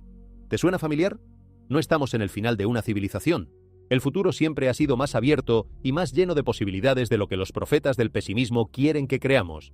Pero sí estamos en un momento de inflexión, un punto donde las decisiones que se tomen ahora, tanto individual como colectivamente, van a tener consecuencias que se extenderán mucho más allá de lo que cualquiera de nosotros puede calcular desde donde estamos parados hoy. Y eso significa que este momento exige algo de nosotros. No pasividad expectante. No consumo ansioso de noticias buscando confirmación de las peores predicciones, sino participación activa, reflexiva y comprometida en la construcción del tipo de vida y el tipo de comunidad que queremos habitar. Los profetas bíblicos nunca fueron simplemente portadores de malas noticias, fueron convocadores de responsabilidad. Cuando Jeremías escribió a los exiliados en Babilonia, no les dijo que se sentaran a esperar que todo terminara. Les dijo: construyan casas y habiten en ellas. Planten jardines y coman de su fruto, cásense y tengan hijos, busquen el bienestar de la ciudad a la que los he llevado al exilio, oren por ella al Señor, porque en su bienestar está el bienestar de ustedes. Jeremías 29:5-7. Es uno de los textos más sorprendentes de toda la Biblia. Los receptores del mensaje estaban en el peor momento imaginable de su historia colectiva. Habían perdido su hogar, su templo, su ciudad, su sentido de identidad nacional. Y el profeta les dijo: siembren, construyan, oren, contribuyan. El bienestar de la comunidad donde están, incluso si esa comunidad no es la que querían, está vinculado con el bienestar de ustedes. ¿Cuánto de ese mensaje aplica a este momento? No para quienes están en exilio físico, sino para quienes viven en comunidades fracturadas, en vecindarios que se sienten extraños, en culturas que parecen moverse en direcciones que van contra sus valores más profundos. El llamado no es a la retirada, es a la participación, a plantar, a construir, a orar, a contribuir al bienestar del lugar donde están, porque ese bienestar y el de ellos están entrelazados de maneras que trascienden las líneas que la cultura política trata de dibujar entre el nosotros y el ellos. Ahora hablemos de algo que aparece en los márgenes de todos estos eventos y que merece atención directa. La cuestión de la esperanza, que no es ingenuidad. Hay una diferencia crucial entre el optimismo que niega la realidad y la esperanza que la enfrenta con los ojos abiertos. El optimismo dice: todo va a estar bien porque las cosas tienden a mejorar. La esperanza dice: no sé exactamente cómo va a terminar esto, pero tengo razones para creer que el bien es más poderoso que el mal, que la vida es más fuerte que la muerte, y que el propósito que sostiene la existencia no va a ser derrotado por ninguno de los eventos que estamos presenciando. El optimismo es una postura psicológica, la esperanza es una convicción teológica, y la diferencia se hace muy evidente en los momentos de crisis real. El optimismo puede sostenerse mientras las cosas vayan medianamente bien. Cuando el fuego se acerca, cuando la ola lleva a alguien que amabas, cuando la tierra se abre literalmente bajo los pies de tu comunidad, el optimismo superficial no tiene recursos para ofrecerte. Se desmorona exactamente cuando más lo necesitas. Pero la esperanza bíblica ha sido probada exactamente en esos contextos. Ha sido sostenida por personas que estaban en las condiciones más extremas imaginables y que encontraron en ella no una ilusión reconfortante, sino una verdad que tenía suficiente peso como para cargar el peso de la peor realidad. Pablo escribió desde la prisión sobre la paz que sobrepasa todo entendimiento. No la paz que viene cuando las circunstancias se acomodan según tus preferencias. La paz que viene cuando tu corazón está guardado en Cristo Jesús, incluso cuando las circunstancias externas son completamente opuestas a lo que quisieras. Filipenses 4:7. Esa es la clase de paz que las señales inusuales no pueden robar, porque no depende de que los resorts no se incendien, de que las olas no sean traicioneras, de que la tierra no se abra, de que el cielo no muestre anillos inexplicables. Depende de algo que ningún evento natural puede alterar: la presencia de Dios con su pueblo. Y esa presencia no es una afirmación abstracta. Es el testimonio de millones de personas a través de los siglos que en los momentos más oscuros de sus vidas encontraron que la promesa era real, que el que había prometido estar con ellos estaba con ellos, que el fuego no los había consumido, que las aguas no los habían ahogado, que la luz seguía brillando en medio de la oscuridad más profunda. Isaías 43:1-3 dice: no temas, porque yo te he redimido. Te he llamado por tu nombre, tú eres mío. Cuando pases por las aguas, yo estaré contigo. Y cuando pases por los ríos, no te ahogarán. Cuando andes por el fuego, no te quemarás, y la llama no arderá en ti, porque yo soy el Señor tu Dios. Observa la gramática de ese texto. No dice si pases por las aguas, dice cuando pases. La promesa no es que las aguas no vendrán. La promesa es que cuando vengan, no estarás solo en ellas. Y eso cambia todo. No porque cambie las circunstancias externas, sino porque cambia la naturaleza del encuentro con esas circunstancias. La diferencia entre pasar por el fuego solo y pasar por el fuego acompañado no es solo emocional, es ontológica. Cambia lo que el fuego puede hacerte. Hay otro aspecto de estos eventos inusuales que merece examinarse con cuidado, y es lo que revelan sobre la condición de la esperanza misma como recurso cultural en la sociedad contemporánea. Una de las tendencias más preocupantes de los últimos años no es la violencia ni la división política, aunque ambas son serias. Es la desesperanza.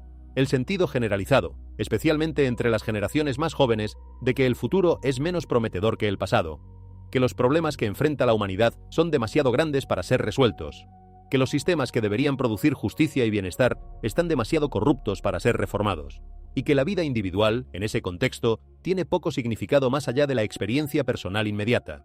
Esta desesperanza no se expresa necesariamente en colapso dramático, se expresa en lo que los sociólogos llaman desenganche. Personas que ya no votan porque creen que no importa. Personas que no construyen relaciones profundas porque asumen que no durarán. Personas que no se comprometen con causas más grandes que ellas mismas porque la experiencia previa les ha enseñado que el compromiso lleva al desengaño. Personas que consumen entretenimiento en cantidades cada vez mayores porque es la única forma de llenar el espacio que debería estar ocupado por el propósito. Y en ese contexto de desesperanza cultural generalizada, los eventos inusuales que hemos descrito tienen un efecto amplificador. Ya no son solo eventos en sí mismos. Se convierten en confirmación de la narrativa que la desesperanza ya había instalado. El mundo está roto y no hay nada que hacer al respecto. Pero esa narrativa, aunque comprensible dada la experiencia de muchas personas, es una mentira. No una mentira deliberada fabricada por alguien con malas intenciones. Una mentira más peligrosa que esa, la que se produce cuando la verdad parcial es tratada como verdad total. Sí, el mundo tiene problemas serios. Sí, los sistemas humanos son imperfectos y a veces profundamente injustos. Sí, hay fuerzas en la naturaleza y en la historia que están más allá del control humano. Todo eso es verdad, pero también es verdad que a lo largo de toda la historia humana, en los momentos que parecían más oscuros, surgieron personas que eligieron construir en lugar de rendirse, que eligieron crear en lugar de destruir, que eligieron perdonar cuando tenían todos los argumentos del mundo para seguir siendo víctimas, que eligieron sembrar cuando los resultados de esa siembra no verían hasta décadas después de que ellos ya no estuvieran para verlos. Y esas personas cambiaron el mundo, no dramáticamente, no de la noche a la mañana, no con gestos heroicos que aparecen en los libros de historia. Lo cambiaron con la acumulación de decisiones pequeñas tomadas en momentos de presión que se sumaron a lo largo del tiempo en patrones de vida que produjeron frutos que sus hijos y nietos pudieron cosechar. Ese es el modelo bíblico de la esperanza activa. No esperar a que algo cambie afuera para empezar a vivir de manera diferente adentro, sino empezar a vivir de manera diferente adentro, en este momento, con los recursos que tienes ahora, en el lugar donde estás actualmente, de manera que lo que produces desde adentro comience a cambiar lo que existe afuera. Jesús lo describió con la imagen de la levadura. Una pequeña cantidad de levadura leuda toda la masa. Mateo 13:33. No necesitas ser la mayoría para generar transformación. Solo necesitas estar presente, activo y fiel en el lugar donde estás. Y ahora llegamos al que tal vez sea el aspecto más personalmente desafiante de todo lo que hemos estado considerando. La cuestión de la preparación. No preparación para el apocalipsis, preparación para la vida real, con toda su impredecibilidad, su vulnerabilidad y su posibilidad. Hay dos extremos que debemos evitar. El primero es la ingenuidad que asume que nada serio puede ocurrir y por lo tanto no toma ninguna precaución. La persona que nunca piensa en su salud hasta que el médico le da un diagnóstico grave. La familia que nunca habla sobre sus finanzas hasta que la crisis revela que no tienen ningún margen de seguridad. La comunidad que nunca desarrolla redes de apoyo mutuo hasta que el desastre llega y descubre que está completamente sola. El segundo extremo es la paranoia que convierte cada evento inusual en evidencia de que el fin está a la vuelta de la esquina y que por lo tanto no tiene sentido construir, plantar, invertir ni comprometerse con nada de largo plazo. La persona que vive en un estado de alerta constante que agota tanto sus propias energías como las de todos los que la rodean. La familia que tiene miedo de hacer planes porque las señales sugieren que pronto no importará ningún plan. La comunidad que se paraliza en la espera de la catástrofe mientras las oportunidades de contribuir al bien común pasan una tras otra sin ser aprovechadas. La sabiduría bíblica navega entre esos dos extremos con una elegancia que ninguna ideología secular ha podido replicar con el mismo éxito. Por un lado, toma en serio la realidad de las amenazas y la posibilidad del sufrimiento. No pretende que el mundo es más seguro de lo que es. Por el otro lado, mantiene un compromiso con el futuro que permite a las personas plantar, construir, comprometerse y amar incluso en medio de la incertidumbre. El agricultor que siembra en primavera no sabe exactamente qué traerá el verano. Sabe que puede haber sequía, sabe que pueden venir plagas, sabe que hay factores que están completamente fuera de su control, y siembra de todas formas. No porque sea ingenuo, sino porque la esperanza de la cosecha es más poderosa que el miedo al fracaso. Y porque ha aprendido, a través de años de experiencia, que la tierra que se trabaja con fidelidad produce fruto con una regularidad que el agricultor que no sembró nunca podrá conocer. Eclesiastés 11:4 dice: el que observa el viento no sembrará, y el que mira las nubes no segará. En otras palabras, si esperas condiciones perfectas para actuar, nunca actuarás. Y si nunca actúas, nunca cosecharás.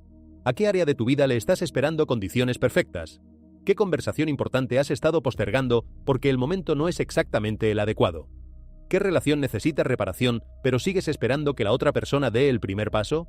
¿Qué servicio a tu comunidad has estado contemplando, pero nunca comenzando porque primero necesitas estar más preparado, tener más tiempo, tener más recursos? Las señales inusuales que hemos descrito no son solo fenómenos externos que observar con curiosidad o con temor. Son invitaciones a tomar en serio el tiempo que tienes ahora.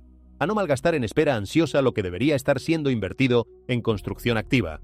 Porque esta es la verdad sobre los tiempos inciertos. Siempre han sido así.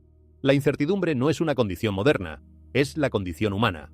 Lo que cambia de época en época es la naturaleza específica de las incertidumbres, pero ninguna generación ha tenido la garantía de saber exactamente lo que vendría a continuación. Y sin embargo, las generaciones que dejaron legados duraderos fueron precisamente las que se negaron a que la incertidumbre las paralizara. Piensa en los que construyeron las catedrales medievales. Sabían que nunca vivirían para ver la construcción terminada. En algunos casos el proceso tomaba más de 100 años, pero comenzaron de todas formas, pusieron la primera piedra, tallaron las primeras columnas, colocaron los primeros vitrales. Y lo hicieron con la convicción de que lo que estaban construyendo tenía valor suficiente como para justificar el esfuerzo, aunque ellos personalmente nunca pudieran disfrutar del edificio terminado. Eso es fe en acción, no fe que espera ver resultados inmediatos antes de comprometerse. Fe que actúa en el presente basándose en una convicción sobre el futuro que todavía no puede ser verificada empíricamente. Y la buena noticia es que ese tipo de fe produce exactamente el tipo de vida que más vale la pena vivir. No la vida más cómoda, no la vida con menos dolor, pero la vida con más propósito, más profundidad, más conexión genuina con los demás y con algo más grande que uno mismo. Vamos a hablar ahora sobre algo que ocurre en el interior de las familias cuando los tiempos inusuales llegan y que casi nadie está dispuesto a articular con honestidad. Cuando el miedo entra en un hogar, independientemente de cuál sea su fuente, tiene la capacidad de hacer dos cosas completamente opuestas. Puede fracturar a la familia, produciendo ansiedad, conflicto, búsqueda de culpables y retirada de cada miembro hacia su propia burbuja de procesamiento individual. O puede unir a la familia de una manera que los periodos de normalidad sin perturbaciones no suelen producir, porque en los tiempos normales la comodidad hace que las conversaciones importantes puedan seguir siendo postergadas indefinidamente. La diferencia entre esos dos resultados no depende principalmente de la intensidad de la amenaza externa. Depende de si la familia tiene los recursos internos para procesar juntos lo que está viviendo. Y esos recursos son principalmente espirituales. Son la capacidad de hablar con honestidad sobre el miedo sin que ese miedo dicte el tono de la conversación. Son el hábito de la oración compartida que convierte la vulnerabilidad individual en fortaleza colectiva. Son el compromiso de priorizar el bienestar del otro por encima de la propia necesidad de tener razón. Son la práctica del perdón que impide que las tensiones acumuladas bajo presión se conviertan en grietas permanentes en la relación. Estas no son capacidades que se improvisan en el momento de la crisis. Se construyen durante los periodos de relativa calma, en las miles de interacciones cotidianas que van formando el carácter individual y el carácter familiar a lo largo del tiempo. La familia que ora junta en los tiempos tranquilos tiene herramientas disponibles cuando llegan los tiempos difíciles que la familia que no lo hace sencillamente no tiene. Y esto nos lleva de vuelta a la pregunta práctica más importante de todas. ¿Qué estás haciendo hoy, en este momento relativamente estable, para construir los recursos que necesitarás cuando venga la presión? No es una pregunta retórica, es una pregunta que merece una respuesta específica y honesta. ¿Cuándo fue la última vez que tu familia se sentó junta sin pantallas de por medio a hablar sobre lo que realmente importa? ¿Sobre los miedos que cada uno lleva pero raramente menciona? ¿Sobre las esperanzas que cada uno guarda pero rara vez articula? ¿Sobre los valores que quieren que definan cómo viven, no solo en teoría sino en las decisiones concretas de cada semana? ¿Cuándo fue la última vez que oraron juntos? No una oración formulaica antes de comer, sino una oración real, vulnerable, honesta, donde cada persona pudo expresar lo que realmente lleva en el corazón y escuchar a los demás hacer lo mismo. ¿Cuándo fue la última vez que hicieron algo concreto para estar más preparados para los eventos inesperados que la vida inevitablemente trae? No desde la paranoia, sino desde la sabiduría práctica. ¿Tienen un plan? ¿Saben dónde se reunirán si algo interrumpe la comunicación normal? ¿Tienen los recursos básicos para pasar unos días sin la infraestructura habitual si fuera necesario? ¿Conocen a sus vecinos lo suficiente como para poder ayudarse mutuamente si la situación lo requiriera? Estas son preguntas de sabiduría práctica. Y la fe que no produce sabiduría práctica es una fe incompleta. Santiago 2:17 dice que la fe sin obras está muerta. El contexto original del versículo es la compasión hacia los necesitados. Pero el principio es más amplio. La fe que no produce ningún cambio en el comportamiento concreto es una fe que solo existe en el nivel de la declaración verbal, no en el nivel de la convicción real que organiza una vida. Ahora bien, hay otra dimensión de estos tiempos que merece atención y que muy pocas voces están dispuestas a articular con claridad: la dimensión de la intercesión. La intercesión es la práctica de orar no solo por las propias necesidades, sino por las necesidades de los demás, por las comunidades, por las naciones, por situaciones de crisis que están más allá del alcance del propio poder de acción. Y en los tiempos inusuales, la intercesión se convierte en uno de los actos más radicales que una persona puede realizar. porque es una afirmación práctica de que hay una realidad que trasciende lo visible y que puede ser tocada a través de la oración. Hay personas que oran cada día por las víctimas de desastres que nunca conocerán, por las familias que perdieron sus hogares en incendios, por los pescadores y turistas que fueron arrastrados por olas traicioneras, por las comunidades fracturadas por la división y el miedo, por los científicos que trabajan para entender los fenómenos inusuales que están observando, por los líderes políticos y religiosos que tienen responsabilidades que exceden su sabiduría, por la gente que tuvo sueños perturbadores en la noche y se despertó sin saber qué hacer con ellos. Esas oraciones no son pequeñas ni irrelevantes. En el marco teológico bíblico, la intercesión es una de las formas más poderosas de participación en lo que Dios está haciendo en el mundo. No porque la oración sea una técnica mágica que produce resultados mecánicamente garantizados, sino porque la oración conecta al intercesor con el corazón de Dios respecto a las situaciones por las que ora, y esa conexión produce tanto cambios en las situaciones como transformaciones en el propio intercesor. Juan Wesley, el fundador del metodismo, decía que Dios no hace nada excepto en respuesta a la oración. Es una declaración teológica audaz que puede matizarse de muchas maneras, pero captura algo importante, que Dios ha elegido hacer de la oración humana un canal real a través del cual su voluntad y su poder fluyen hacia el mundo. Si eso es verdad, y hay millones de testimonios a lo largo de la historia que sugieren que lo es, entonces la persona que ora fielmente en medio de los tiempos inusuales no está siendo pasiva. Está siendo activa en el nivel más profundo posible. Está participando en la respuesta divina a los eventos humanos de una manera que ningún análisis político o tecnológico puede replicar. Esto no significa que la oración reemplace la acción. El mismo Pablo, que escribió sobre la oración sin cesar, también trabajó con sus propias manos para no ser una carga para nadie. Segunda de Tesalonicenses 3:8. La oración y la acción son complementarias, no alternativas. La persona madura de fe ora y actúa, descansa en Dios y trabaja con diligencia. Reconoce que hay cosas que están más allá de su control y se hace responsable de todo lo que sí está dentro de su capacidad de influencia. Y ahora llegamos al punto que tal vez sea el más contracultural de toda esta conversación, el que va más en contra de los supuestos que la cultura contemporánea ha instalado en las mentes de las personas sin que la mayoría lo haya elegido conscientemente. La cultura contemporánea promueve la idea de que la mayor aspiración humana es la autenticidad, entendida como la fidelidad a lo que uno siente en este momento. Lo que sientes determina lo que eres determina lo que debes hacer, y cualquier restricción externa a esa expresión de lo que sientes es una forma de opresión, es una visión del ser humano que tiene algo de verdad. La salud emocional requiere contacto con la propia experiencia interior, pero llevada a su extremo lógico produce personas que son esclavas de sus estados emocionales del momento y que no tienen los recursos internos para responder a la presión de manera coherente con sus valores más profundos cuando esos valores están en tensión con lo que sienten en el momento de la presión. La alternativa bíblica es radicalmente diferente.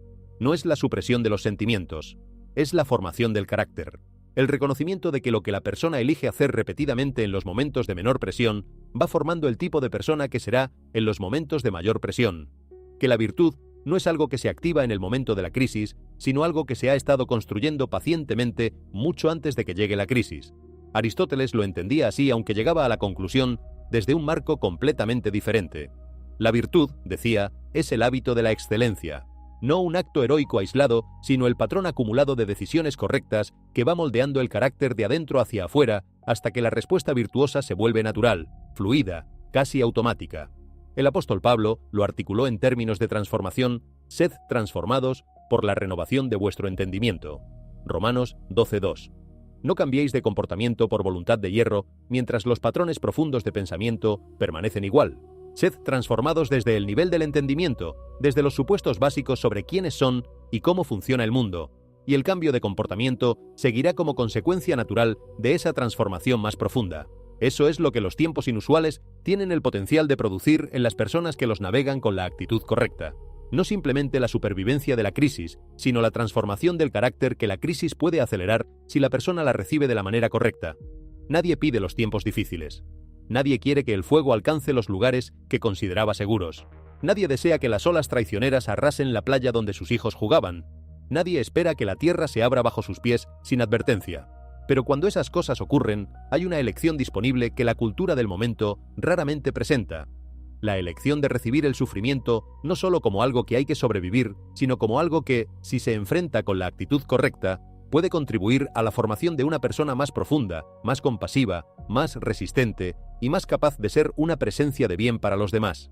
Santiago 1:2-4 dice: «Tened por sumo gozo, hermanos míos, cuando os halléis en diversas pruebas, sabiendo que la prueba de vuestra fe produce paciencia. Mas tenga la paciencia su obra completa, para que seáis perfectos y cabales, sin que os falte cosa alguna». Perfectos y cabales, no como términos de perfección moral irrealizable, sino como la imagen de una persona que ha sido llevada a la plenitud de lo que puede ser, a la que ya no le falta lo que más importa, no los recursos materiales necesariamente, sino los recursos internos, la profundidad de carácter, la solidez de la fe, la capacidad de amor en las condiciones más difíciles, la esperanza que no depende de que las circunstancias externas sean las ideales. Y ahora, antes de llegar a la conclusión de esta conversación, quiero hablar de algo que los eventos inusuales revelan sobre la naturaleza de la comunidad misma y por qué la recuperación genuina siempre es colectiva antes que individual. Cuando un desastre golpea una comunidad, lo que generalmente determina la velocidad y la profundidad de la recuperación no es principalmente el nivel de recursos materiales disponibles, aunque eso importa. Lo que más importa es el nivel de capital social, es decir, la densidad y la calidad de las relaciones de confianza que existen entre los miembros de la comunidad. Las comunidades con alta densidad de relaciones de confianza, donde la gente se conoce, ha construido historia juntos, ha desarrollado formas de colaborar y se cuida mutuamente de manera regular, se recuperan mucho más rápido y de manera mucho más sostenida que las comunidades donde cada persona o familia vive en relativo aislamiento, conectada principalmente a través de transacciones económicas, pero sin redes relacionales profundas. Esto no es solo teoría sociológica, es el patrón que aparece una y otra vez en los estudios de recuperación post-desastre.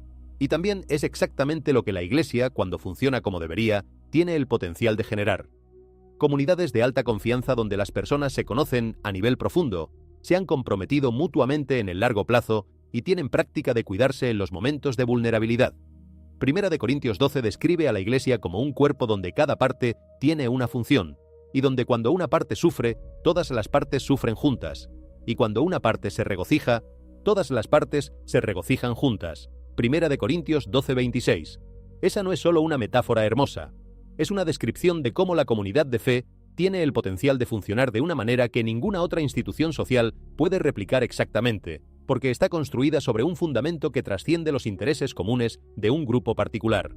La pregunta que estos tiempos inusuales hacen a cada comunidad de fe es directa. ¿Estamos siendo ese tipo de comunidad? ¿O somos una colección de individuos que comparten un espacio durante 90 minutos a la semana, pero que en realidad no se conocen lo suficiente como para saber cuándo alguno de ellos está pasando por dificultades que requieren apoyo concreto? Si la respuesta honesta está más cerca del segundo extremo, este es el momento de cambiar eso. No porque sea estratégicamente útil para la supervivencia en tiempos de crisis, aunque lo es, sino porque es simplemente lo que la comunidad de fe está llamada a ser, independientemente de las circunstancias externas. Y la buena noticia es que construir esa clase de comunidad no requiere grandes recursos ni programas elaborados. Requiere algo mucho más simple y mucho más difícil al mismo tiempo: el compromiso de realmente conocer a los demás, de abrir la propia vida de manera suficiente como para que los otros puedan ver lo que realmente está ocurriendo dentro de ella, de estar disponibles para los otros no solo en los eventos formales, sino en los momentos cotidianos de la vida real, de priorizar las relaciones por encima de la comodidad de la distancia social que es culturalmente tan fácil de mantener. Hebreos 10:24-25 dice: «Y considerémonos unos a otros para estimularnos al amor y a las buenas obras, no dejando de congregarnos, como algunos tienen por costumbre, sino exhortándonos, y tanto más cuanto veis que aquel día se acerca». El texto conecta explícitamente la práctica de estar juntos y animarse mutuamente con la proximidad de un día que se acerca, como si la presión de los tiempos acercara la exigencia de la comunidad genuina. Y estamos exactamente ahí. Los tiempos inusuales que hemos descrito en estas páginas no son razón para aislarse. Son razón para acercarse, para tener las conversaciones que se han estado postergando, para construir los puentes que la comodidad hacía innecesarios, para ser la clase de presencia en la vida de los demás que hace que la diferencia entre el antes y el después de la crisis sea real y tangible. Ahora llegamos al punto final, y es el que da sentido a todo lo demás que hemos dicho. A lo largo de estas páginas hemos hablado de fuego, agua, tierra, cielo, de señales en la naturaleza y fracturas en la sociedad, de patrones que sugieren que algo está cambiando, de la necesidad de despertar, prepararse, arraigarse y comprometerse. Todo eso es verdad, y todo eso importa, pero ninguno de eso tiene sentido completo separado de la pregunta central que subyace a todo. ¿Quién gobierna? No en el sentido político, en el sentido más profundo. ¿Hay alguien que sostiene la realidad? ¿Hay un propósito que guía la historia? ¿Hay un amor que es más poderoso que el caos que a veces parece reinar en la superficie de los eventos?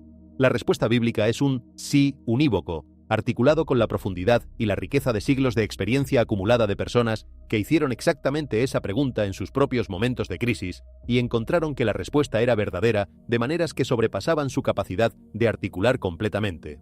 Dios no es un espectador de la historia. No creó el mundo y luego se retiró a observarlo desde una distancia segura.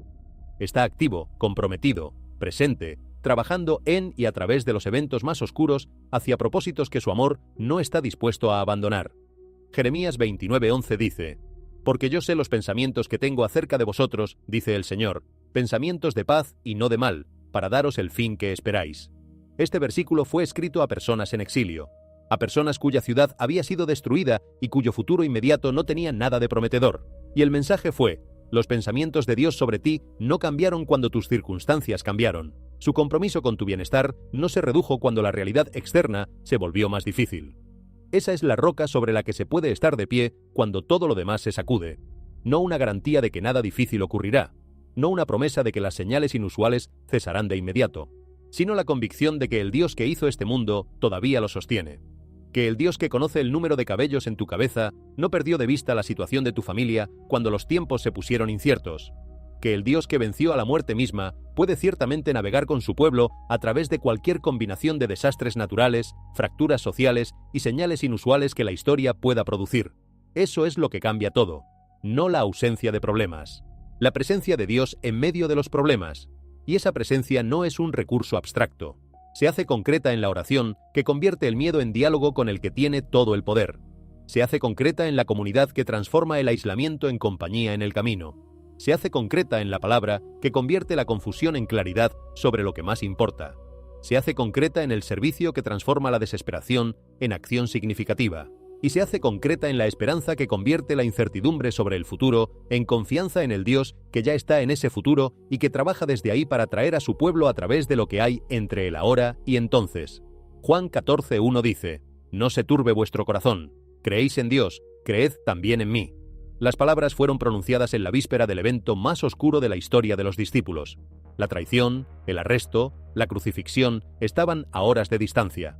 Y Jesús dijo: «No se turbe vuestro corazón», no porque la turbación fuera injustificada, sino porque había una razón más poderosa que la turbación para permanecer con el corazón firme, la confianza en quien estaba con ellos y que sería victorioso por encima de todo lo que estaba a punto de ocurrir. Esa misma invitación llega hoy, en el contexto de los fuegos y las olas y las grietas en la tierra y los anillos en el cielo y los sueños en la noche y las fracturas en la sociedad. No se turbe vuestro corazón. No porque los eventos no sean reales, son reales.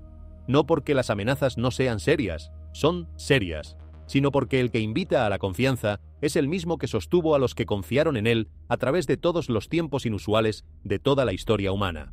Y su invitación sigue abierta hoy, así que vive despierto, vive preparado. Vive comprometido con lo que importa. Ama a tu familia con la urgencia de quien sabe que el tiempo es un regalo. Sirve a tu comunidad con la generosidad de quien ha recibido más de lo que merece. Ora con la confianza de quien habla con el Padre que escucha. Y permanece esperanzado, no porque el mundo sea seguro, sino porque el Dios que gobierna el mundo es fiel. Eso es todo lo que se necesita. Y eso es exactamente lo que está disponible para quien lo quiere. Las señales están aquí. La pregunta es, ¿qué haremos con ellas?